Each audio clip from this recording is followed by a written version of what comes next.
Hi gang, Shazada here today. It's not an unboxing video, it's more of a hands-on review video for one of the handhelds, which is quite famous. So this is Retroid Pocket 5. Specs about it. So this comes with a Snapdragon A65, which is Gen 2 chip. That's a couple of years old. Then this device comes with 8 gigs of RAM. I think it has some variants where you can go with 12 gigs of RAM as well. For the storage, same. This comes with 128 gigs by default, but you can also upgrade to 256. Out of the box, it comes with Android 13.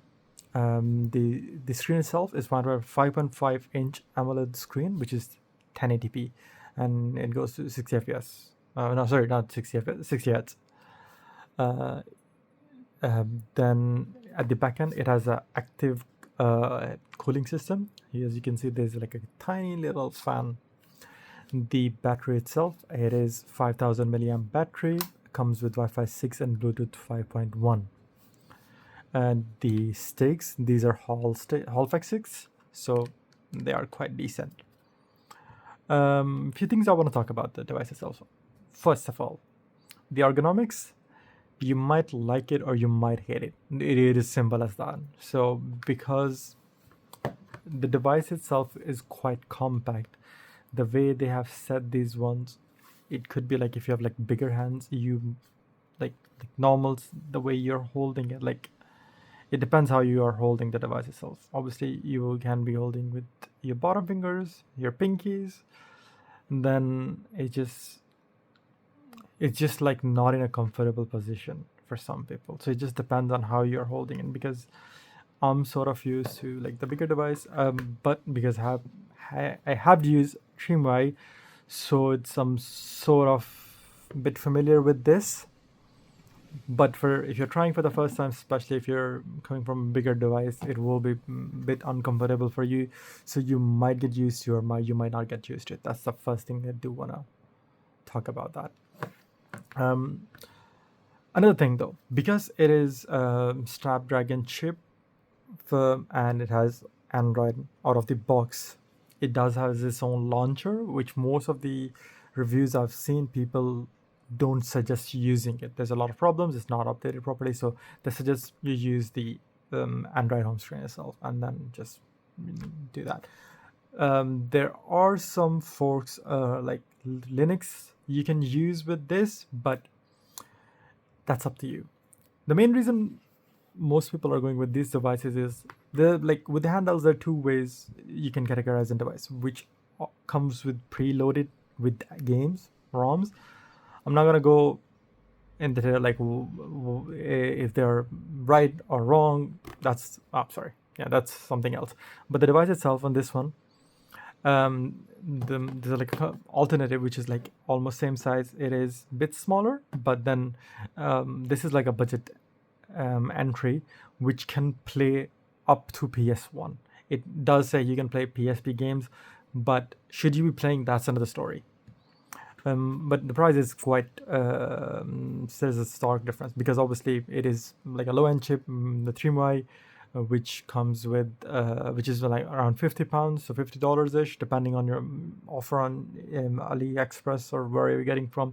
It usually comes with 128 gigs of storage SD card, which comes with preloaded with ROMs. Well, this one you will need to start everything from the scratch, so that's why it gives you flexibility. If you want to go with a Batacera build, if you want to go with another Linux build, you can do that. Or if you want to just stick with Android, you can do that. Because this is the Gen 2 chip or 865, it has the drivers are available, so it is pretty much optimized. So you should be able to play almost any game to any PSP games. You shouldn't face any issues. GameCubes, PS2 games, some, and even some Switch titles. Performance may vary depending on the game itself. So from what I've seen, it's a bit weird. It's not like everything will run through without any hiccups. But because these on the used market, you can get close to £150 to the new one is above 200.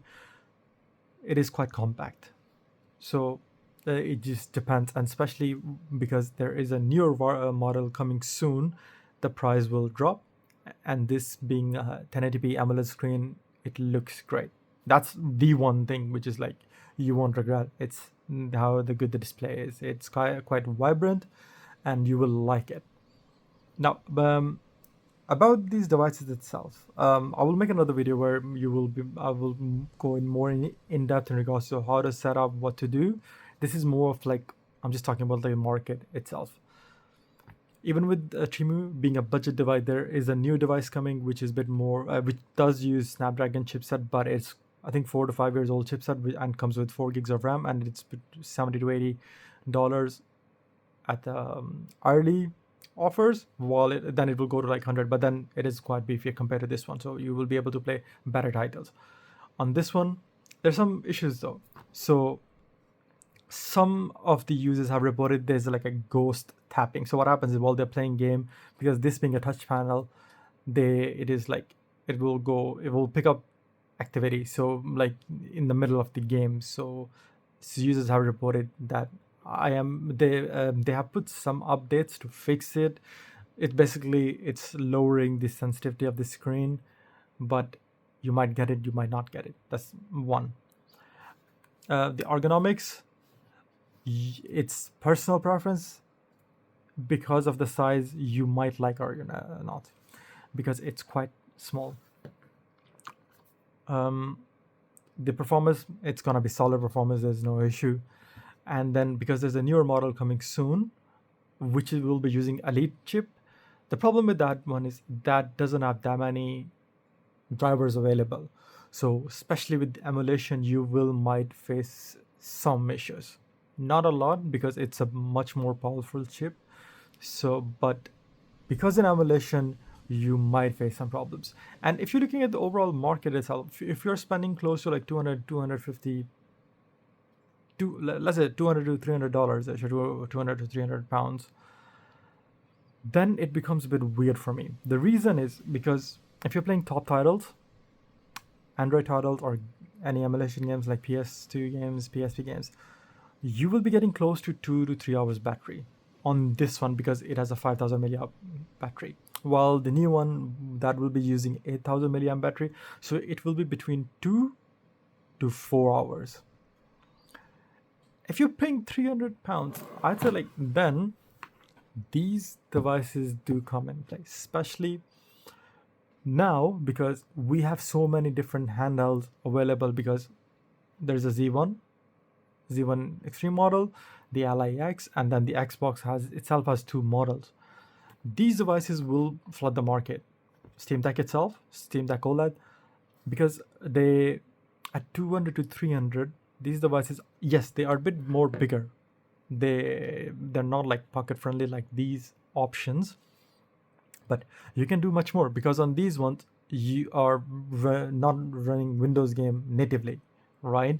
So you are running an emulation to run Windows game, while this one you can run natively, and then you can do those emulations. And because when you are running low-end games, you can customize the power draw. You can do a Batocera build on that as well, which works. I've tested, there's no problems with that.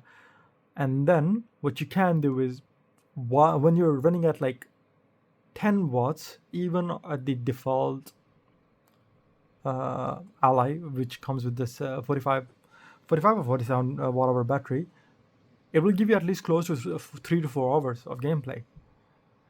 And if you want to go like full throttle, this will perform better.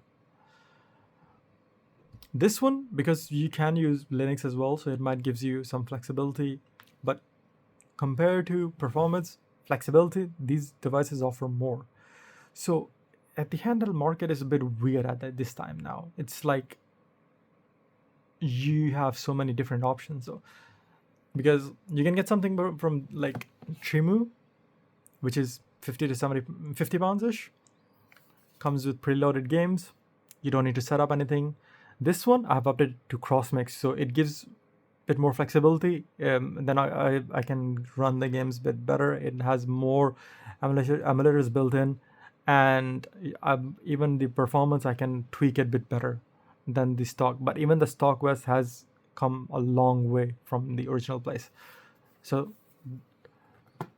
150-ish this, but when you're going above 3 or at least 250 to 350, I would suggest going with Steam Deck, not even Ally. You will get like a much better optimized device, and then you can do emulation on top of that. Or you can get like Ally as well, close to, because I think I've seen these listed for 250. And yes, this is a bit more chunkier. You might have battery issues, but this one, it's modded one. So I've upgraded to the 74 watt hour battery. It has a 2 TB of drive. So I spent like 150 extra. It is almost LIX level. Yes, it has 8 gigs less RAM, but it is almost there. Like, you won't see that much of a difference in game while you're gaming.